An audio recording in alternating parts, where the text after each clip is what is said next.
In this lecture, we will be discussing the relationship between the unit impulse and unit step functions. And I want you to recall from a couple of lectures back where we defined what is the unit impulse function and the unit step function. And today we are going to show what is the relationship between them. In other words, we are going to write the unit step function in terms of the unit impulse function and vice versa. And we will do it for both the discrete time case and also for the continuous time case. And then we will also discuss about an important property of the unit impulse function, which is called as the sampling property. And towards the end of the lecture, we will dive into the topic of systems. So far up to now, we have been discussing about signals and some properties of signals, and we talked about transformations of the independent variable in the context of signals. So in today's lecture, we'll first discuss about the relationship between the unit impulse and unit step functions, and towards the end of the lecture, I will get you introduced to the concept of systems and the interconnection of systems and so on. So let us first recall the representation of the unit impulse and unit step functions in discrete time. So let's depict them and mathematically, and we'll show it through diagrams, through their plots, as to what is the relationship between the unit impulse and unit step functions. So in discrete time, the unit impulse function is denoted as delta of n in square brackets. That's the notation we use for the discrete time case, where n is the index variable. That's the independent variable n, which takes on only integer values. And the definition is delta of n, it's equal to 1 when n equals 0, and delta of n is 0 for n not equal to 0. Now we will depict that graphically, and we will then show what is the relationship between the unit step and unit impulse. So that's the unit impulse signal or function, and similarly the unit step function is written as u of n, and that is equal to 1 for n greater than or equal to 0, and it's equal to 0 for n less than 0. So that's the definition for the unit step function. So let me write that: unit step function. Okay, and today what we're going to do is we are going to represent discuss how we can write the unit step function in terms of the unit impulse function and vice versa. So we'll do it for the discrete case first, and then we will move on to the continuous time case. And for that, let us plot these functions. So the impulse function is having a value of 1 only when n is equal to 0, and for the index n not equal to 0, the impulse function is 0, and the step function is 1 for all positive values of n, and for negative value of n it's equal to 0. So as we see in these plots here, so what we have at the top here is the unit impulse function, that is delta of n. So on the x-axis is the index variable, that's the independent variable n, and that's our signal delta of n. And that delta looks like an 8, so I'll write it properly. That's delta of n. And what we have at the bottom here is the unit step function, which is u of n, and so that's our second graph here. That's the unit step function, which is equal to 1 for n greater than or equal to 0, and because it's a discrete time signal, n takes on only integer values. So for n 0, 1, 2, 3 and so on, it's equal to 1 as we see here, and for n less than 0, it's all equal to 0. All the samples are equal to 0. So that's the unit step function. And what we have at the bottom here, the last figure here, is basically a time shifted version of the unit step function. Again, we have seen the transformations of the independent variables in the independent variable in the previous lectures. So this is a shifted version of the unit step function. So it is shifted to the right by one time unit. So what is starting at 0, it is now starting at 1, right? So the last figure here is basically the step function u of n shifted to the right by 1, so it's n minus 1. Okay, now by looking at these graphs, we can try to write the unit impulse function delta of n in terms of the unit step function and its shifted version. So if you can clearly make out that if we subtract u of n minus 1 from u of n, that means when n is equal to 0, it is 1 minus 0. When n is equal to 1, it's 1 minus 1. N equal to 2, it's 1 minus 1. So for when we subtract these two, or subtract u of n minus 1 from u of n, we are going to be left out with only this sample for n equal to 0. That's 1 minus 0 will be 1. All the others are 0 minus 0 and so on, right? So we can clearly see from these plots that we can write this unit step function delta of n as u of n minus u of n minus 1. So that is the relationship between the delta function and the unit step function in discrete time. So we can write that down. So I plotted the same thing here. So that's our delta function. Delta of n and n, that's u of n with n, and that's u of n minus 1, and that's n. And clearly we can write delta of n, which is the unit impulse function, in terms of the unit step function as u of n minus u of n minus 1. So subtracting the unit step function and a shifted version of the unit step function like this, we get delta of n. So basically when n equal to 0, we have u of n is 1 and u of n minus 1 is 0. So 1 minus 0 it will be 1, and for all other values of n it will be 1 minus 1, 1 minus 1, 1 minus 1, so all becomes 0. And for other values of n on the negative side, it's 0 minus 0, 0 minus 0, and so on. So basically we have now written the unit step function in terms unit impulse function in terms of the unit step function. Now similarly, we can write the unit step function u of n in terms of the unit impulse function delta of n. So we'll see how to write that. So let's see the unit step function here. So what we have on top here is the unit step function u of n, and the x-axis variable is n.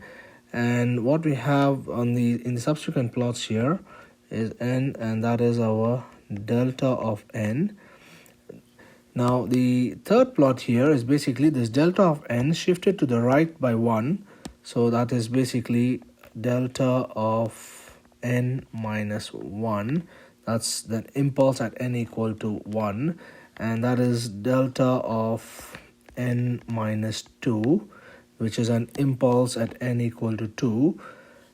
And like this we can keep adding more and more and more.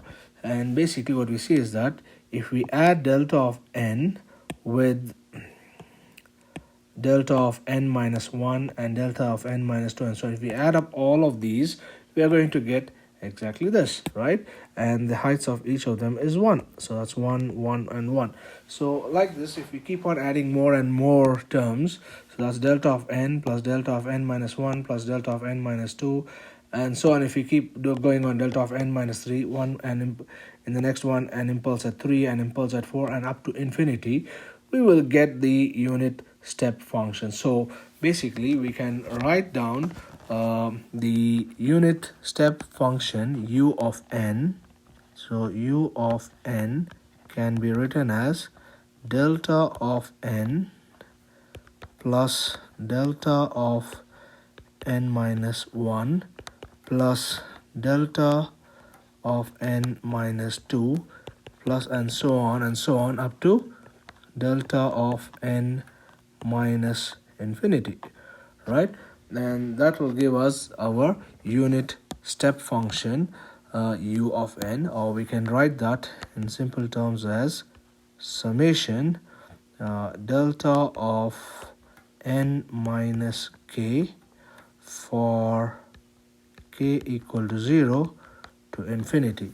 So when k equal to 0, we will get delta of n minus 0, which is delta of n. When k equal to 1, we will get delta of n minus 1. When k equal to 2, we will get delta of n minus 2, and so on up to delta of n minus infinity.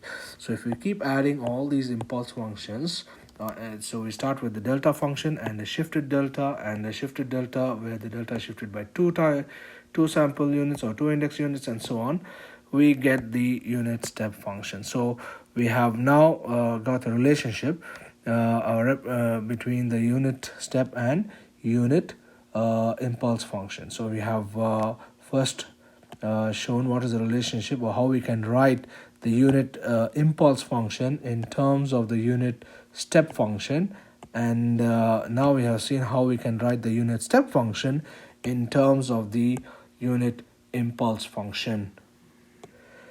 In a similar way, we can write the relationship between the unit step and unit impulse functions for the continuous time as well. So what I've depicted here is the unit impulse function and the unit step function in continuous time now, and so that's basically the x-axis. The independent variable is now time rather than the index n.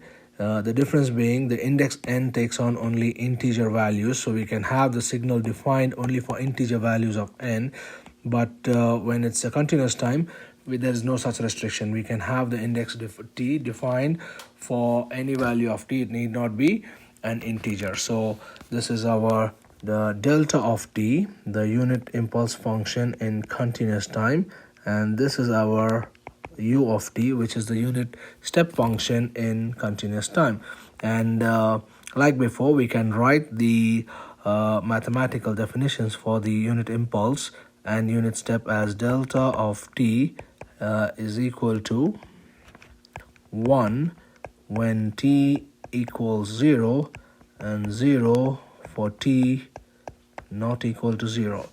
And that's our unit impulse function. And similarly, the unit step function u of t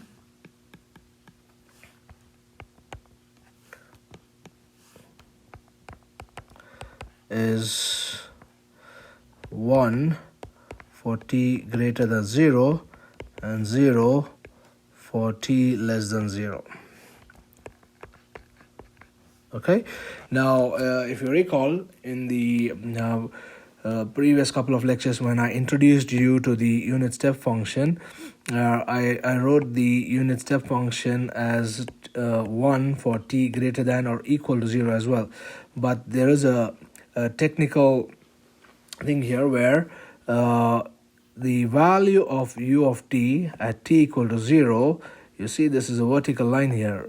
So is u of t equal to 0 at t equal to 0, or is it equal to 1, right?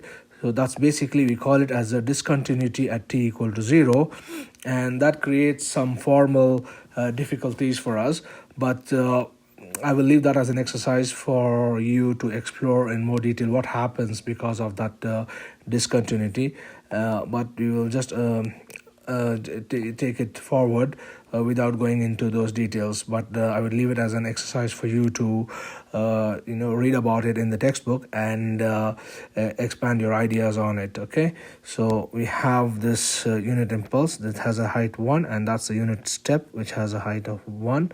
So at t equal to 0, there is a discontinuity, because at t equal to 0, the function is having a value of both 0 and 1. So it cannot have two values at the same time. Okay, so we call that as a discontinuity, and that is something that we are not going to take into consideration when we are discussing this, but it does create some formal mathematical problems, but we will not go into those details for this course, but I'll leave it as an assignment, as to those who are interested to read about it. But it is important that you know about it. Okay, so this is our unit step function.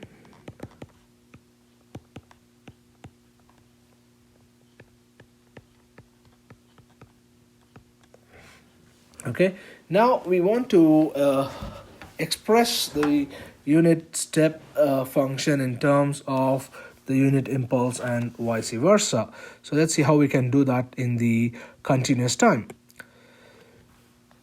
Now what we will do is, for the continuous time, we will first try to represent u of t, the step function, in terms of the delta function. And we should remember here that when we're dealing with continuous time, there is no restriction about the value of time. It need not be an integer. You see here, the step function u of t is defined for t equal to, say, 0.1, 0.2, 0.3, and all values.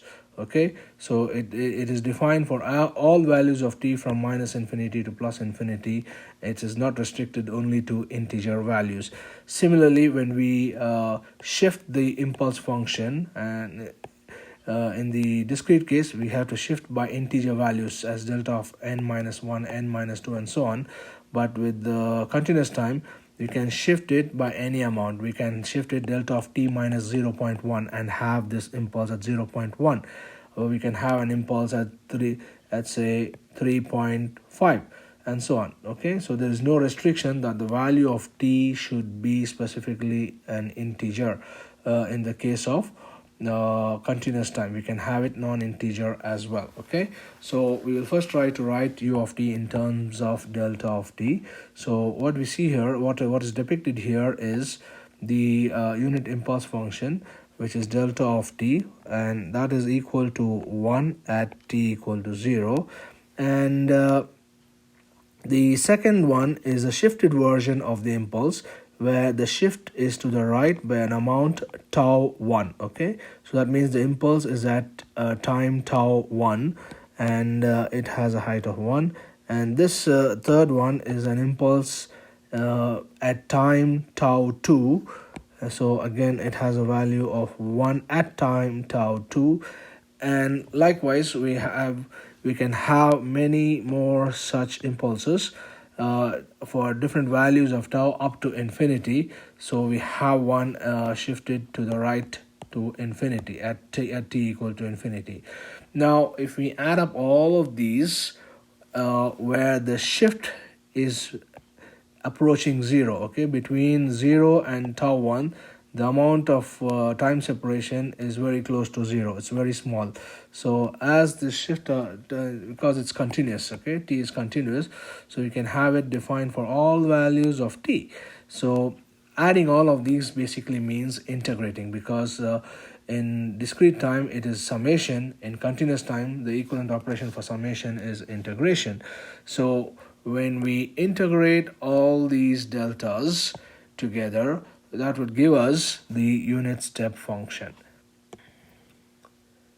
So basically what we are going to say is, if these deltas are integrated for all values of tau ranging from 0 to infinity, we will get this unit step function. So basically we can write that as our unit step function u of t is basically the integral of delta of t minus tau d tau for tau equal to 0 to infinity. So when tau equal to 0, we get delta of t. When tau equal to some value tau 1, it is delta of t minus tau 1, and so on. So when we integrate all of these from 0 to infinity, shifted versions, right? When tau is 0, it is the original delta of t, and it's a continuous shift rather than a discrete shift. So we have an integration rather than summation. So when we integrate all of these, it gives us our unit step function, which is u of t. Okay, so that's our u of t, which is the unit step function in continuous time. So clearly we see that the integration of the unit impulse function gives us the unit step function, and from this we can now write the unit impulse function in terms of the unit step function. So the opposite operation of integration is differentiation, and therefore if the step function u of t is the integration of the impulse function, then the impulse function should be the differentiation of the step function. So we can now write the relationship, or write the impulse function in terms of the step function as the impulse function being the derivative of the step function. So we can write, since we have written the unit step function as the integral of the delta function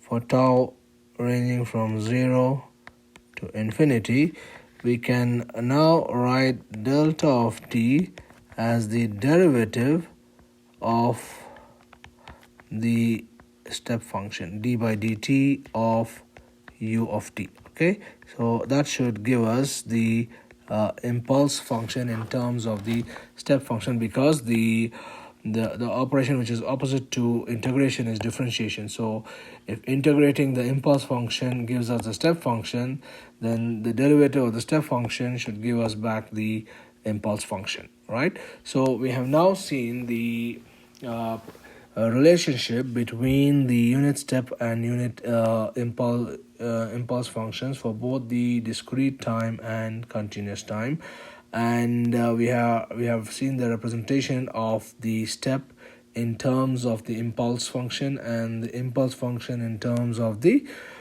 step function, again for both the discrete time as well as the continuous time cases. Okay, next we will see an important property of the unit impulse function, which is called as the sampling property. Now, to understand the sampling property, let us once again write down the equation for delta of n for the discrete time. So the unit impulse in discrete time, it's equal to 1 for n equals 0, and it's equal to 0 for n not equal to 0.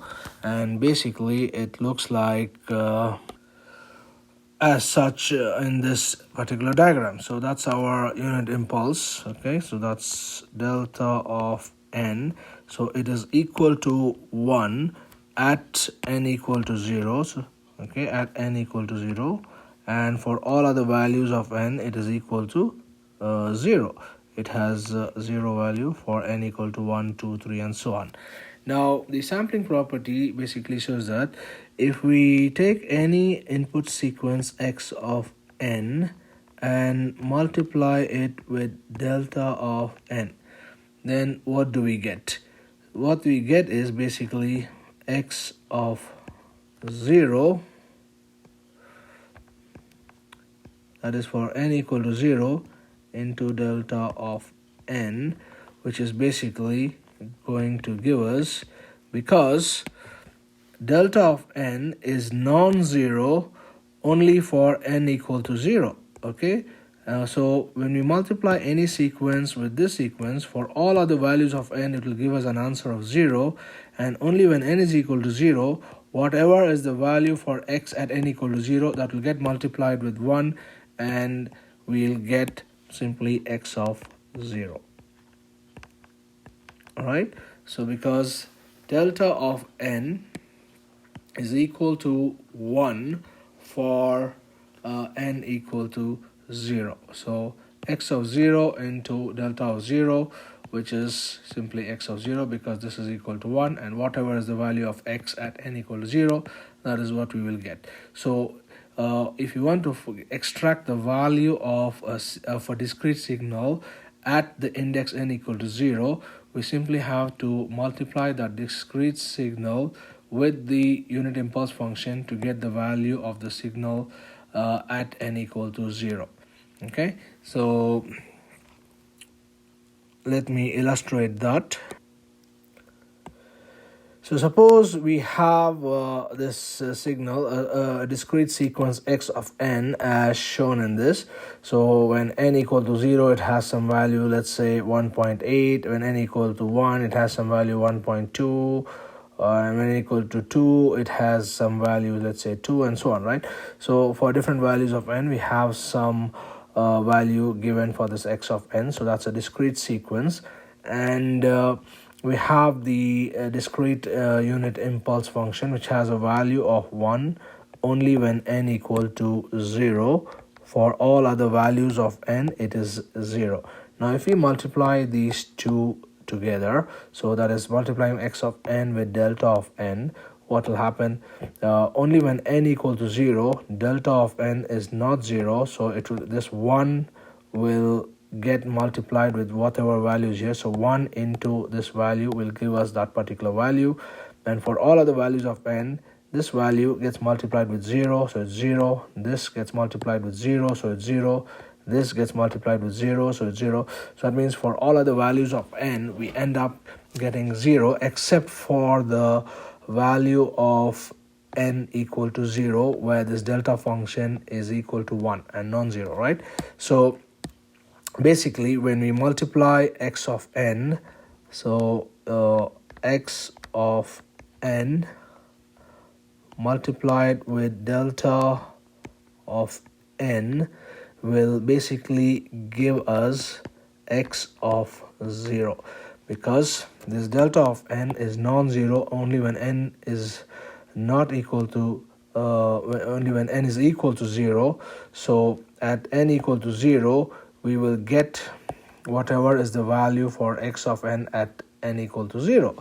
So we will get exactly that the same height signal, which is simply x of 0. Okay, so that is x of 0 that we have here, this line, and that is exactly what we'll get when we multiply x of n with delta of n.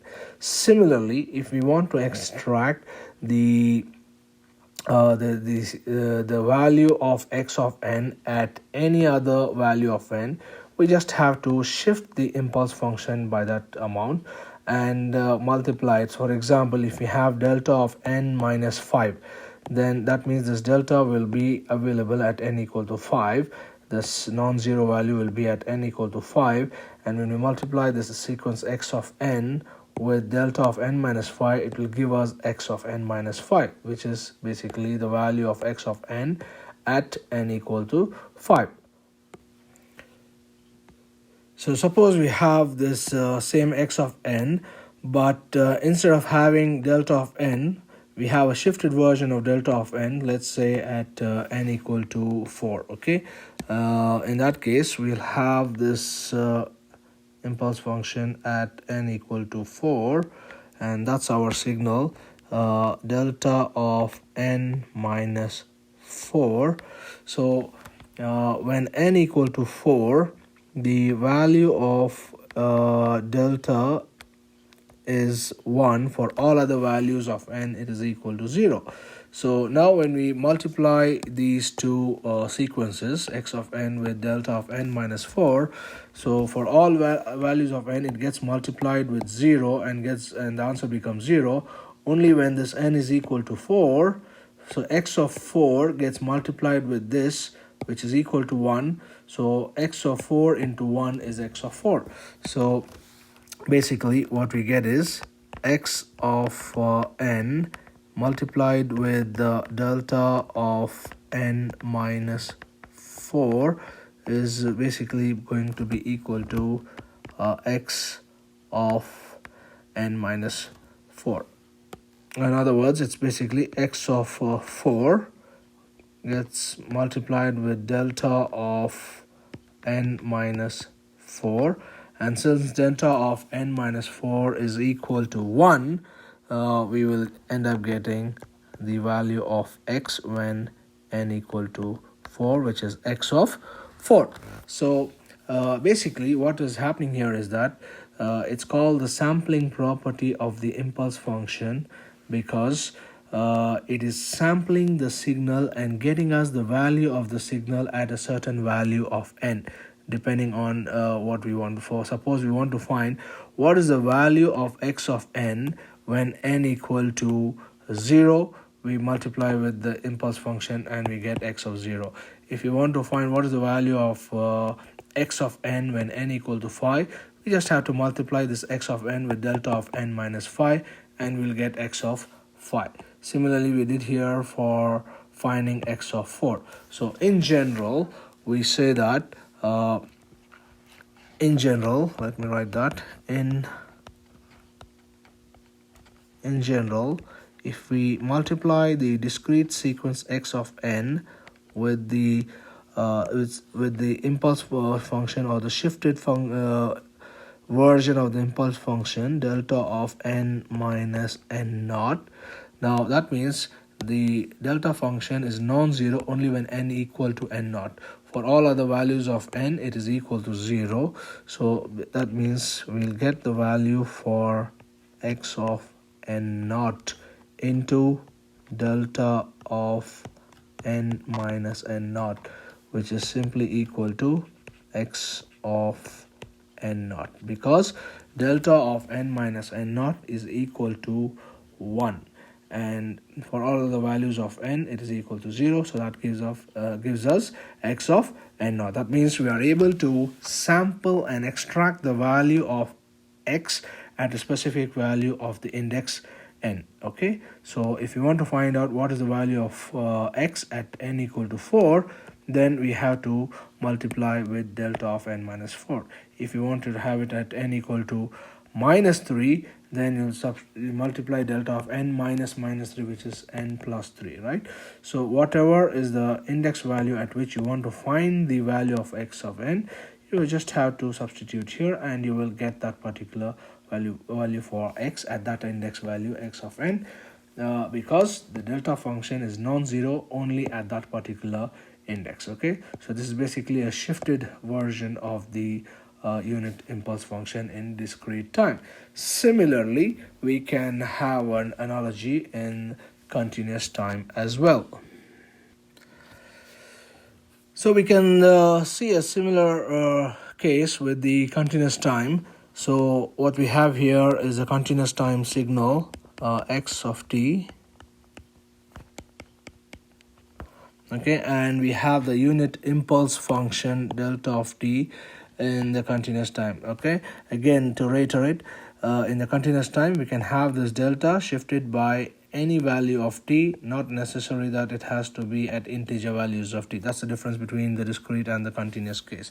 Now if we happen to multiply this x of t with this delta of t, what we notice is going to happen is when t is equal to 0, so that's t equal to 0, at t equal to 0, delta of t is equal to 1, and that will get multiplied, that 1 will get multiplied with the value of x of t at t equal to 0, and for all other values of x of t, the signal x of t is going to get multiplied with 0, resulting in an output which is equal to 0. So we are going to write it as x of t multiplied with delta of t, that's the unit impulse function, so which is non-zero, and it's equal to 1 only at t equal to 0.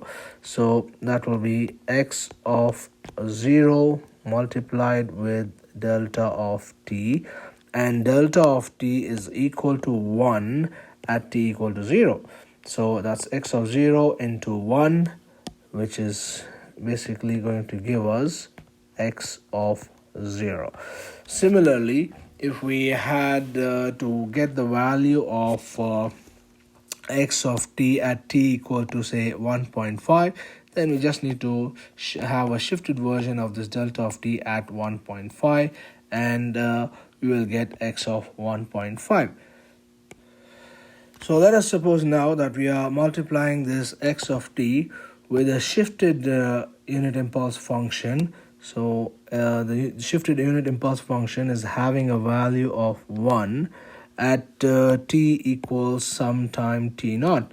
And when we multiply x of t with this delta of t minus t naught, whatever is the value of the signal at t equal to t naught, which is at this point at the same time t naught, that's the only value that will get multiplied with 1, and it will give us the same value x of t naught.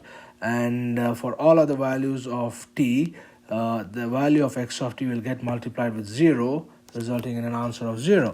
So only at this time t naught, this value is equal to 1. So 1 multiplied with whatever is here will give us the same value x of t naught. So at that particular time, whatever is the signal value, we'll call that as x of t naught, and that will get multiplied with 1. So basically what we are going to get is x of t multiplied with delta of t minus t naught is basically x of t naught multiplied with delta of t minus t naught.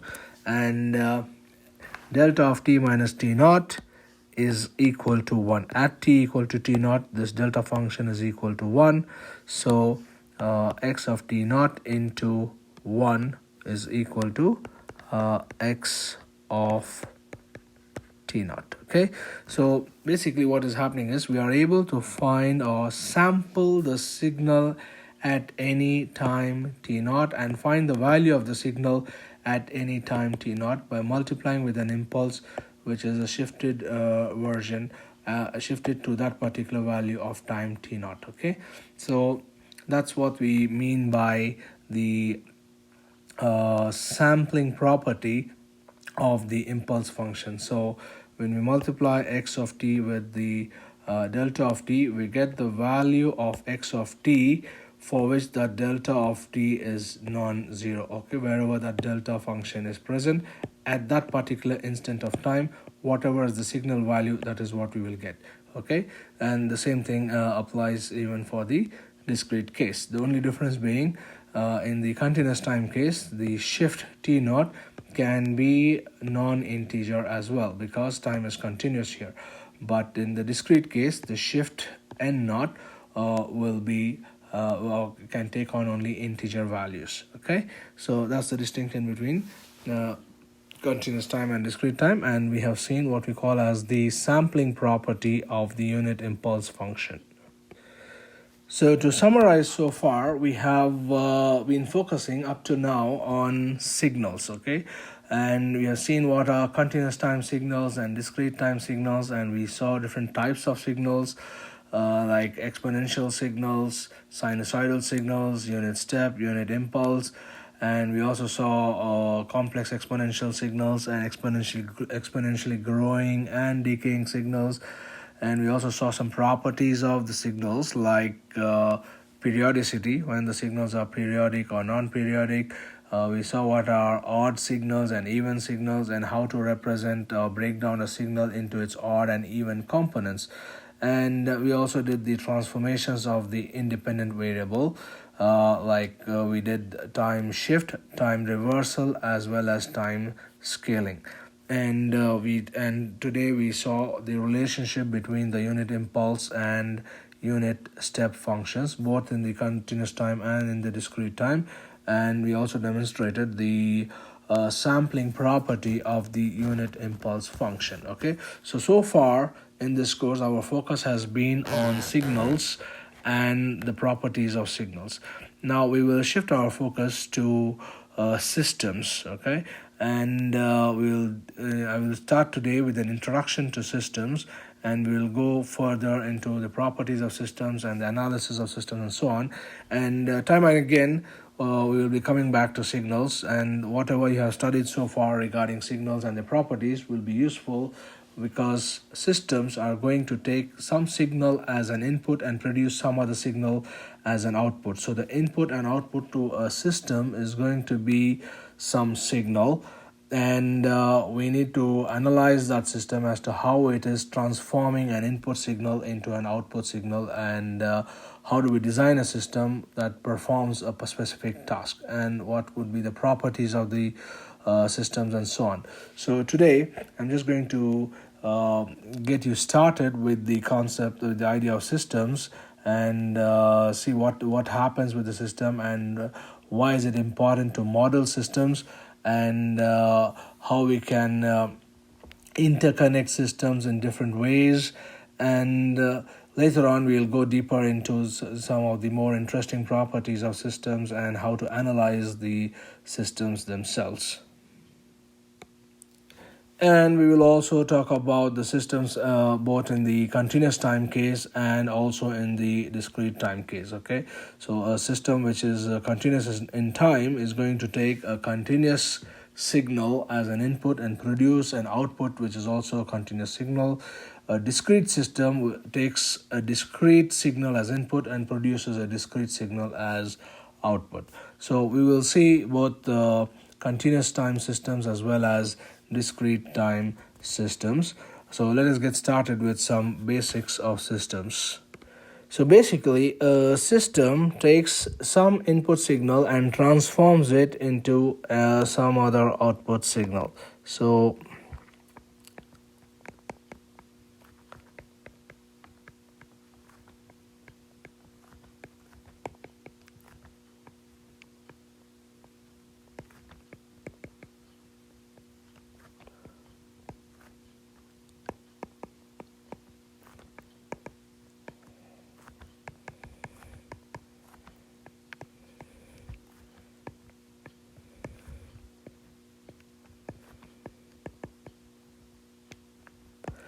right, so basically if we denote the input signal as x of t, that's the continuous time case, a system takes this input signal and transforms it into an output signal which we denote as y of t. So x of t is the input, y of t is the output.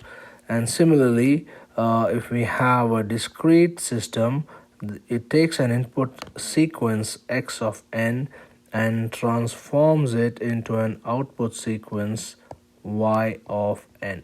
So whatever transformation is done to this input signal to produce the output signal, that effect is produced by the system. So x of t is the input, y of t is the output. Similarly, in the discrete time case, x of n is the input and y of n is the output. And whatever converts x of t to y of t or x of n to y of n, that is called as the system. So to depict it properly, we are going to make a block diagram where we'll have depicted as a box here, and similarly we can have another one to say that's a discrete time system. Okay, let me make it slightly bigger. Let me have it here. Okay, so the first one we can call this as a continuous time system, and at the bottom is the discrete time system. So it takes an input and produces an output. So x of t goes as an input and what comes out is the output y of t. Similarly, in the discrete time case, the input is x of n and the output is y of n. Now we will discuss about the mathematical representation of the systems as we go along, but today being just an introduction to systems, having now defined the basic meaning of what a system is in simple terms as anything that takes some input and converts it into some output, that is called as a system. The next thing we are going to talk about is the interconnection of systems. So maybe we have multiple systems which are connected together in a certain way. So what are the different ways in which we can interconnect the systems, and once we'll see it in terms of the block diagrams, later on we will use these structures to characterize those systems mathematically and analyze the system's behavior, and we'll see how a given input signal gets transformed into a certain output signal by those systems. Okay, and in fact we will design a system to perform a specific task. Okay, and we'll see how to do that. So let's see what is called as the interconnection of systems and what are the different ways in which the systems can be interconnected. And that applies to both continuous time and discrete time systems. So we'll just write it in a general way as systems, and the way in which we can interconnect the systems, that applies to both continuous time as well as discrete time cases. So the first way in which systems can be interconnected is called as a series interconnection, also called as a cascade interconnection. So we call it as a series or cascade interconnection.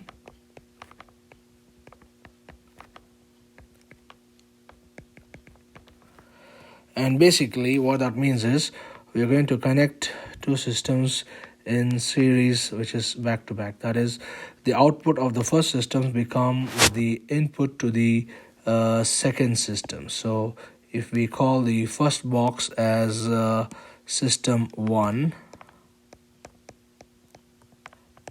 and the second block here as system 2, in a series or cascade interconnection, so the input signal goes to the first system, which is system 1, and that system produces a certain output which becomes the input to the second system, which we call as system 2, and the final output is basically what comes out of system 2. So we have some input here, x of t, or we can also call it x of n if it's a discrete system, and similarly the corresponding output here is y of t or y of n. Okay, now basically maybe it's some kind of a complex task which is done in two stages. System 1 does something to the input signal,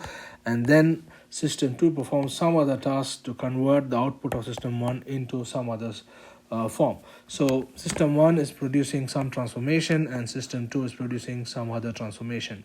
For example, in a communication system, system 1, and there could be a communication receiver which is demodulating the signal, and system 2 could be an amplifier which is amplifying the demodulated signal. So it is the system 1 is first taking the received signal and performing demodulation, and system 2 is performing amplification. Okay, so that is a connection of systems which is called as series or cascade interconnection.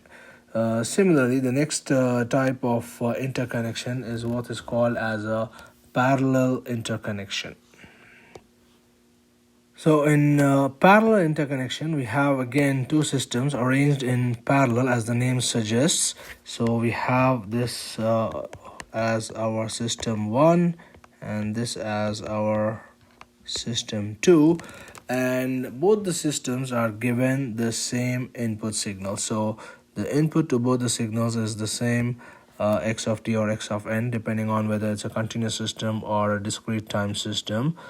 So as we see here, the input to both the systems is the same signal, which we can call as x of t or x of n if it's discrete, and system 1 produces some output from that signal, from that input x, and system 2 produces some other output, and both these outputs are combined by adding them together. So we put a plus sign here. So the output of system 1 and the output of system 2 are added together to get the overall output of this system, which is connected in parallel. So this is called as a parallel interconnection of systems. So that becomes our y of t, or equivalently y of n in the discrete case. So we have now seen what is called as a parallel interconnection of systems. So a typical example of parallel interconnection could be an audio system where we have multiple microphones all connected to the same set of speakers, right? So the signal is the signal that is collected from different microphones is fed in parallel to the same amplifier and speaker system, and the combined effect of that is given as the output. So that's a typical example of a parallel interconnection of systems. Now we can also have a combination of series and parallel interconnection, whereby there could be some parallel as well as series connections involved in the overall interconnect, and that is the next type of interconnection that we are going to see. So it's called as a series parallel interconnection. So what we have here in this diagram is a combination of series and parallel interconnection, which is referred to as a series parallel interconnection. So we have here system 1 and system 2 are in series or in cascade connection, and this entire cascade connection is in parallel with system 3. So we get these two added together, and this entire combination of system 1, 2 and 3 is in series with system 4. So this is a connection which involves both series and parallel interconnection, right? So combining all of this, an input signal is processed by system 1, whose output in turn is processed by system 2. The same input signal is also processed by system 3, and then the outputs of system 2 and 3 are added together, and the sum is then processed by system 4 to produce an overall output of the entire system here, right? So basically each of these systems is performing some smaller task of the bigger system, which is an interconnection of all these smaller subsystems. So breaking down a big system into smaller subsystems allows us to analyze each of these subsystems in a much better way, and it makes the analysis easier. Okay, so that's the third type of interconnection, which is called as a series parallel interconnection. There is another type of interconnection where there is something called as a feedback, where the output is fed back to the input of the system. So there is a feedback to the system, so that the system can adapt itself depending on the feedback it gets from the current output. Okay, and that is the third type of interconnection, which I will discuss in the next lecture, and we will proceed by talking about the various properties of systems and how we can represent them mathematically. Okay, and then we will we will proceed in the next few lectures about the analysis of a specific type of systems called as linear time invariant systems. Okay, I'll stop here for today. In the next lecture, I will begin with the next type of interconnection, which is called as a feedback interconnection. Okay, where there is some feedback from the output to the input of the system, and later on we will cover the analysis of systems in more detail, along with the different properties of systems and different types of systems.